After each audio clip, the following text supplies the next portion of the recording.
नमस्कार साथियों, मैं कुणाल आप सभी का संस्कृति आईएएस यूट्यूब चैनल पर स्वागत करता हूं। आज की वीडियो में लोग बात करने वाले हैं उत्तराखंड विधानसभा में प्रस्तुत की गई समान नागरिक संहिता के बारे में। अभी थोड़े दिन पहले मैंने डिस्कस किया था आप लोगों से कि समान नागरिक संहिता को क्यों प्रस्तुत किया जाता है, क्यों सरकार इसके ऊपर लगातार इतना अधिक बल दे रही है और चाहती है कि व्यवस्था में समान नागरिक संहिता को शामिल कर लिया जाए। लेकिन इन सभी मामलों को समझने जानने के बावजूद एक खास चीज़ हम लोग देख रहे हैं कि अब भारत के अनेक राज्य इस तरफ आगे आ रहे हैं। गोवा में पहले से लागू है, उत्तराखंड ने अब एक विधेयक प्रस्तुत कर दिया है और संभावना यही जताई जा रही है कि आज वह पास भी हो जाएगा। राजस्थान की तरफ से भी स्टेटमेंट आ गया है कि हम भी आगे बढ़ रहे हैं इस तरफ और समान नागरिक संहिता लागू करेंगे। वहीं गुजरात और असम से भी हम लोग यही स्थिति देख रहे हैं कि यहाँ भी सब मामला इस प्रकार से हो सकता है।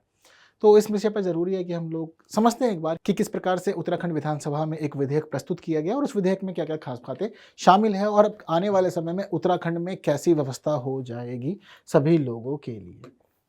तो मामला आप लोग समझ गए हैं। 6 फरवरी 2024 को प्रस्तुत की गई है, आज 7 फरवरी है, तो आज पास होने की संभावना है उत्तराखंड समान नागरिक संहिता विधेयक 2024। लेकिन एक इंपॉर्टेंट न्यूज़ आप सभी लोगों के लिए है। संस्कृति आईएएस ने फैसला किया है कि आपके लिए एक कोर्स शुरू करने वाले हैं जो एमपीपीएससी और आरएएस एग्जाम में आपको मदद करेगा। यह कोर्स शुरू हो रहा है 30 मार्च से दोपहर 12 बजे। महत्वपूर्ण है आप सभी लोगों के लिए और फीस पे खास डिस्काउंट भी है। आप सभी लोग महत्वपूर्ण जानकारियों के लिए संपर्क कर सकते हैं स्क्रीन पर दिए गए नंबर पर 9555124124। हम लोग बढ़ते हैं आगे और देखते हैं पहले एक प्रश्न जो आपसे प्री एग्जाम में पूछा जा सकता है। यह प्रश्न अपने आप में खास है, संभावना है कि कुछ भी पूछा जा सकता है आजकल, तो ज़रूरी है कि आपको चीज़ों को जानते हो तो आंसर कमेंट करें, यदि नहीं जानते हो तो अंत तक बने रहें साथ में। हर एक चीज़ को हम लोग जानेंगे, समझेंगे, विचार करेंगे और मेंस के लिए अपने नोट ज़रूर बना लीजिएगा क्योंकि अब इस साल यूसीसी ना बहुत अधिक चर्चाओं में रही है, तो पूरी संभावना है कि मेंस में प्रश्न आ सकता है जीएस पेपर 2 के अंदर। चलिए आगे बढ़ते हैं, क्या क्या रहा मामला। तो देखिए, पहले ही उत्तराखंड सरकार ने एक समिति बना दी थी। इस समिति की अध्यक्षता कर रहे थे उच्चतम न्यायालय की सेवानिवृत्त न्यायाधीश रंजना प्रसाद देसाई और 5 सदस्यों की यह एक समिति थी। इन्होंने अपनी एक रिपोर्ट प्रस्तुत की, पूरी एक ड्राफ्ट प्रस्तुत किया था सरकार को। यह ड्राफ्ट 4 खंडों में था और 740 पेजेस का यह पूरा का पूरा ड्राफ्ट था। इसमें खासतौर पे देखा गया कि क्या क्या लोगों की डिमांड है, लोग क्या चाहते हैं और समान नागरिक संहिता यदि होगी तो किस किस प्रकार से लोगों को प्रभावित करेगी।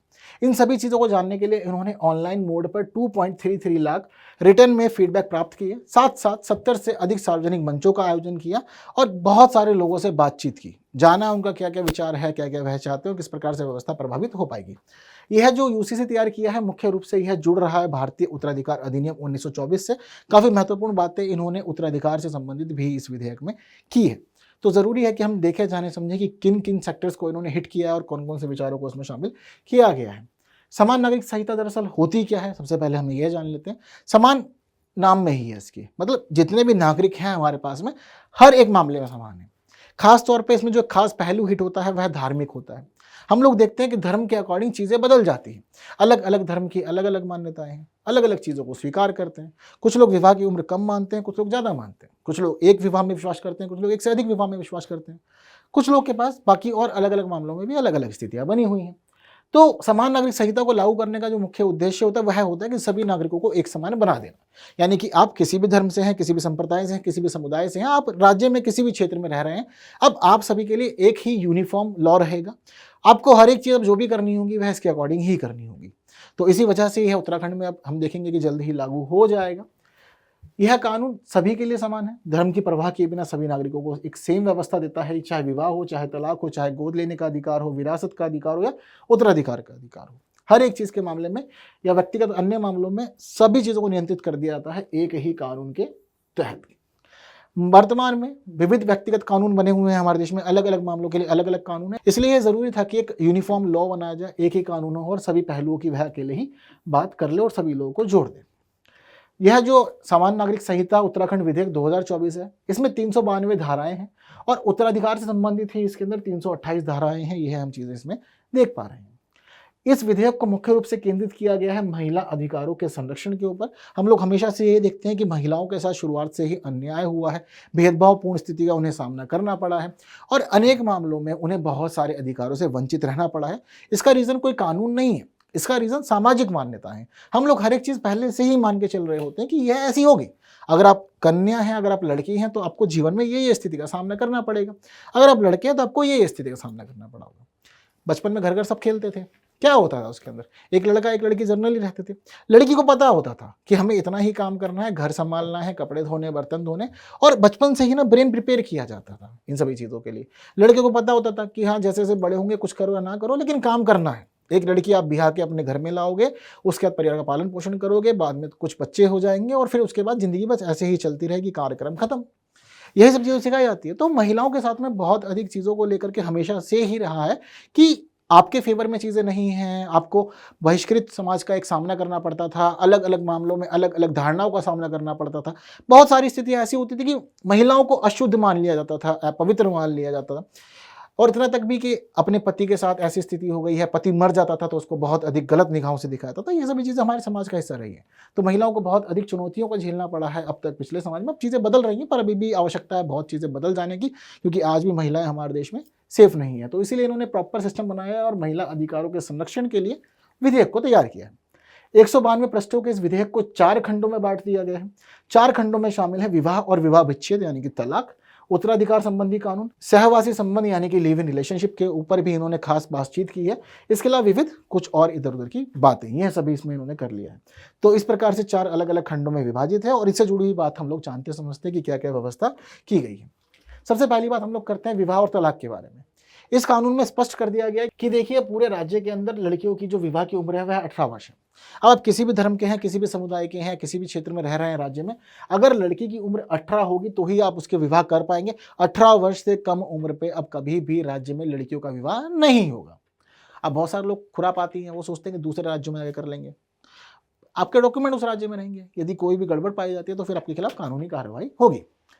इन्होंने यह भी सिस्टम कर दिया कि अब सभी लोगों को विवाह का रजिस्ट्रेशन जरूर करना होगा, चाहे आप अपने ही धार्मिक रीति रिवाजों के अकॉर्डिंग पूरे के पूरा जो आपका प्रोसेस है, पूरा विवाह है, आप कंप्लीट करें, कर लीजिए, कोई रोक टोक नहीं है, क्योंकि सरकार ने पहले ही कहा है कि धार्मिक मामलों में आपके रीति रिवाजों में इंटरफेयर हम नहीं करेंगे। लेकिन आपने अगर विवाह किया, विवाह का रजिस्ट्रेशन जरूरी है, आपको कानून के दायरे में ही अब रहना पड़ेगा। बहु विवाह पर इन्होंने रोक लगा दी। उन्होंने साफ साफ कह दिया कि देखिए एक व्यक्ति का विवाह एक व्यक्ति से ही होगा और दोनों में से किसी का भी यदि जीवित है जीवन साथी तो ऐसी स्थिति में उसको दूसरा विवाह की इजाजत नहीं है। सभी धर्मों के लिए समान है ये मामला। चाहे कोई पुरुष है वह एक से अधिक पत्नियां नहीं रख सकता, यदि कोई महिला है तो वह एक से अधिक पति नहीं रख सकती, सभी के लिए बराबर मामला है। दूसरी शादी का अधिकार आपको किसी भी मामले में नहीं है यदि आपका जीवन साथी जीवित है तो, या आपका डिवोर्स नहीं हुआ है तो। यदि आप डिवोर्स ले चुके हैं तो उस स्थिति में आपको अनुमति मिल जाएगी। धार्मिक या सामाजिक विधि विधानों से कोई छेड़छाड़ नहीं की गई है, उसके लिए कोई मानक निर्धारित नहीं की गई। यदि आपके यहाँ निकाह होता है आप कर सकते हैं, यदि आपके यहाँ पर फेरे लेकर शादी हो सकती है आप वह कर सकते हैं, आपको चर्च जाना है आप उसके अकॉर्डिंग कर सकते हैं, आपको गुरुद्वारे जाना है उसके अकॉर्डिंग कर सकते हैं, वह आपकी मर्जी है। रजिस्ट्रेशन जरूर करवा लीजिएगा बाद में, वरना फिर कुछ दिक्कतों का सामना करना पड़ सकता है। यहाँ पर यूसीसी के अंदर इन्होंने नाम नहीं लिया है, लेकिन स्पष्ट हम लोग स्थिति यह देख रहे हैं कि इद्दत और निकाह हलाला को इन्होंने बैन कर दिया, कहा है कि यह अपराध है। कभी भी अगर राज्य में हम निकाह हलाला या इद्दत जैसी स्थिति देखी गई तो आपको फिर कुछ कानूनी परिणामों का सामना करना पड़ेगा, कुछ लीगल एक्शन लिया जाएगा। और इसी वजह से हम लोगों ने देखा है कि जो अलग अलग मुस्लिम प्रमुख हैं उन लोगों ने कोर्ट का रुख कर लिया है और कोर्ट में पिटीशन भी लगा दी है। वह साफ साफ कह रहे हैं कि देखिए अगर हम मानेंगे तो हम शरीयत को मानेंगे, हम शरीयत के विरुद्ध किसी भी कानून को एक्सेप्ट नहीं कर सकते, यह हमारा जीवन हमें अनुमति नहीं देता, चाहे फिर भाई यूनिफॉर्म सिविल कोड या भारत का संविधान ही क्यों ना हो, मतलब कुछ भी है हम नहीं मान सकते यदि आप हमारे शरीयत के कानूनों के विरुद्ध चले जाते हैं। तो इसी वजह से सुप्रीम कोर्ट तक मामला भी पहुंच रहा है। यह चीज़ें हम लोग देख रहे हैं, पिटीशंस लगानी शुरू भी कर दी है। इसके अलावा इसमें शामिल किया गया है कि देखिए दोनों को तलाक के अधिकार समान मिलेंगे, चाहे आप पुरुष हैं चाहे आप महिला हैं, कोई भेदभाव नहीं, तलाक के कानून समान है सबके लिए। अब ऐसा नहीं है कि सिर्फ महिला ही मेंटेनेंस का दावा कर सकती है या सिर्फ पुरुष को ही देना पड़ेगा, नहीं, अब दोनों के लिए कानून बराबर है, दोनों को समान स्थिति को सामना करना पड़ेगा, चाहे तलाक का प्रोसेस चल रहा हो या फिर उसके बाद की कोई स्थिति हो। इसके अलावा ये बात तो हो गई सारी सारी शादी की जो प्रॉपर होती है। इसके अलावा आजकल जो एक ट्रेंड चल रहा है वह है लिव इन रिलेशनशिप का। बहुत लोग लिव इन रिलेशनशिप में रह रहे हैं, तो इसके चलन को बढ़ते हुए उत्तराखंड सरकार ने यहाँ फैसला लिया है कि आपका जो लिव इन रिलेशनशिप है अब वह भी गवर्नमेंट के पास में रजिस्टर होना चाहिए। ज़रूरी है कि आप रजिस्ट्रेशन करा करके ही अपने लिव इन रिलेशनशिप को आगे चलाएं। अगर नहीं कराते हैं आप अपने लिव इन रिलेशनशिप का रजिस्ट्रेशन तो ऐसी स्थिति में 6 महीने की जेल आपको करवा दी जाएगी, जेल में भेज दिया जाएगा। अब मर्जी आपको क्या करना है क्या नहीं करना। बहुत सारे लोग की होती है कि लिव इन रिलेशनशिप में रह लेते हैं, चलती है गाड़ी तो ठीक, नहीं चलती तो आप अपने रास्ते हम अपने रास्ते। सरकार कह रहे नहीं, अब रास्ता एक बना लो, क्योंकि लिव इन रिलेशनशिप एक तरह से विवाह के समान ही होता है। बस आप जो सार्वजनिक मान्यताएं होती हैं, सामाजिक मान्यताएं होती हैं, आप उनका पालन नहीं कर रहे होते, बस आप रह रहे होते हैं। यह एक प्रकार से पारिवारिक स्थिति ही होती है। तो अब आप इसका रजिस्ट्रेशन भी कराएंगे कि आप लिव इन रिलेशनशिप में हैं, किसके साथ में है, वह सब चीज़ आपको बतानी होगी। नहीं बताएंगे तो 6 महीने की सज़ा के लिए फिर आप तैयार रहिएगा। यहाँ पर इन्होंने एक व्यवस्था यह भी कर दी है कि देखिए उत्तराधिकार किसके पास रहेगा। जैसे कि जनरली क्या होता है कि जब कभी भी एक पति पत्नी होते हैं तो पति पत्नी की स्थिति यह होती है कि उनके जीवन के बाद या जीवन जीते हुए भी वह जो चीज़ें निर्धारित कर देते हैं उनकी सारी संपत्ति उस व्यक्ति के पास चली जाती है। जनरली हम लोग अगर देखते हैं तो पता लगता है कि पति की मृत्यु के बाद संपत्ति पत्नी के पास और पत्नी और पति दोनों की मृत्यु के बाद संपत्ति बच्चों के पास में आ जाती है। बच्चों में भी हम लोग खासतौर पर देखते हैं कि मुख्य रूप से पुरुष के पास ही सारी संपत्ति आती है। यह ट्रेंड हमारे परिवार में है। अब यहाँ पर चीज़ें इस प्रकार से मेंटेन की गई हैं कि देखिए दोनों ही जगह दोनों को अधिकार मिलेगा। यानी कि अगर आप लिव इन रिलेशनशिप में हैं, लिव इन रिलेशनशिप में आपने बच्चों को जन्म दिया है, तो उन बच्चों के पास सभी उत्तराधिकार के अधिकार होंगे। आपकी पूरी संपत्ति उनको ट्रांसफर की जाएगी लीगली। पूरा सिस्टम उन्होंने तैयार कर दिया और उन्होंने साफ साफ कह दिया कि अब कोई भी बच्चा जो भी जन्म लेगा वह अवैध या वैध की श्रेणी में नहीं आएगा। हर एक प्रकार का बच्चा, चाहे लिव इन रिलेशनशिप में उसका जन्म हुआ हो या फिर प्रॉपर मैरिज के बाद जन्म हुआ हो, यह सभी चीज़ें आपको समझनी होंगी कि ये बच्चे जो हैं वह सरकार के पास पूरी तरह से वैलिड हैं, चीज़ें पूरी क्लियर हैं। अगर आपने सामाजिक विवाह किया है, उसके अकॉर्डिंग आप रह रहे हैं, तो भी बच्चों के पास सारे उत्तराधिकार के अधिकार होंगे। लिव इन रिलेशनशिप में बच्चे ने जन्म लिया तो भी उत्तराधिकार के सभी अधिकार उसको मिलेंगे।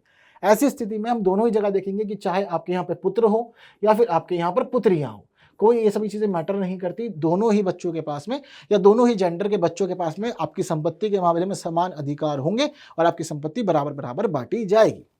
लड़कियों को पुरुषों के समान हर एक अधिकार यहाँ पर देने का निर्णय इन्होंने ले लिया है। इसके लिए इन्होंने 2 प्रकार की क्लास निर्धारित की है कि संपत्ति का ट्रांसफर कैसे हो। तो इसके लिए इन्होंने निर्धारित किया है कि इसमें क्लास 1 के फैमिली मेंबर और क्लास 2 के फैमिली मेंबर शामिल होंगे। अब आप सोच रहे होंगे कि क्लास 1 और क्लास 2 क्या होता है जी।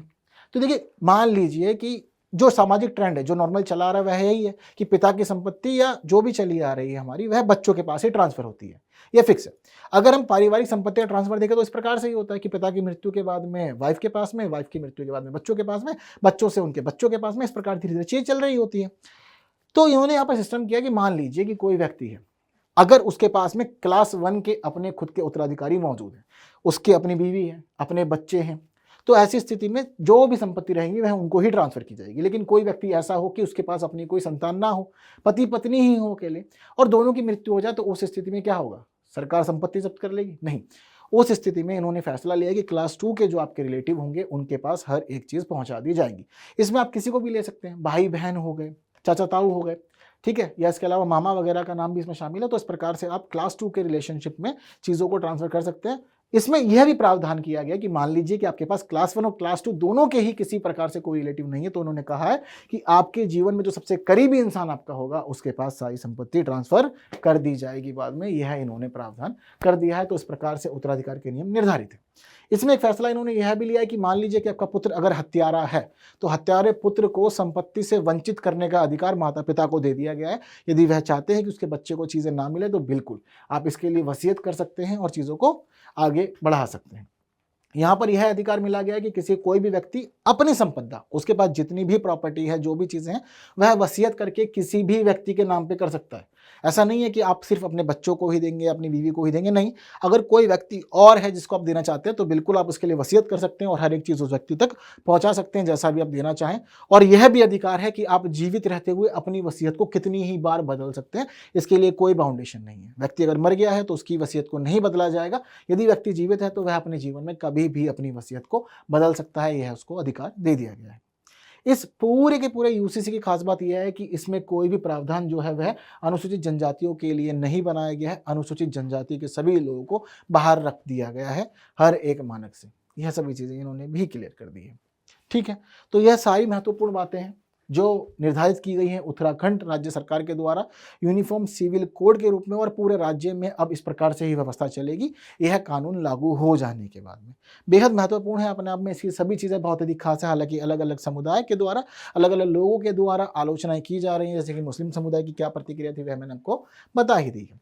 अब इससे लाभ ये होगा कि पूरे राज्य में अब एक ही कानून हो जाएगा, और इससे इंस्पायर होते हुए अलग अलग राज्य भी आगे आ रहे हैं। राजस्थान है, गुजरात है, असम है, इन सबके नाम आगे चल रहे हैं और जल्द ही हम देखेंगे कि और राज्यों में भी अब यूसीसी लागू हो जाएगा। बट आप सभी लोगों को उत्तराखंड राज्य का यह यूनिफॉर्म सिविल कोड कैसा लगा है, बातें अच्छी लगी हैं या अभी और सुधार की आवश्यकता है, हर एक चीज़ आप लोग चाहें तो कमेंट में अपने व्यूज़ मुझे बता सकते हैं। हर एक चीज़ मैं पढ़ता हूँ, रेगुलरली देखता जानता हूँ, तो अच्छा लगता है आप लोग के कमेंट्स देख करके। हाँ, आप लोग इस प्रश्न का आंसर भी ज़रूर दे दीजिएगा। प्री का क्वेश्चन है, तो अब आप चीज़ों को समझ जान गए हैं तो आंसर को बिल्कुल कमेंट कर सकते हैं। मेंस के लिए नोट ज़रूर बना लीजिएगा, जैसा कि मैंने आपको स्टार्टिंग में ही बताया था, यह भी आपके लिए ज़रूरी है।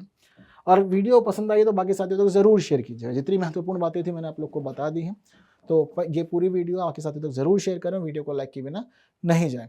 आपको आंसर चाहिए तो देखिए ये भी आप लोग की स्क्रीन पर है। उम्मीद करता हूँ कि आपका आंसर भी सही रहा होगा। हम लोग अगली वीडियो में मुलाकात करते हैं कुछ नई बातों के साथ, तब तक के लिए विदा दीजिए। Thank you so much.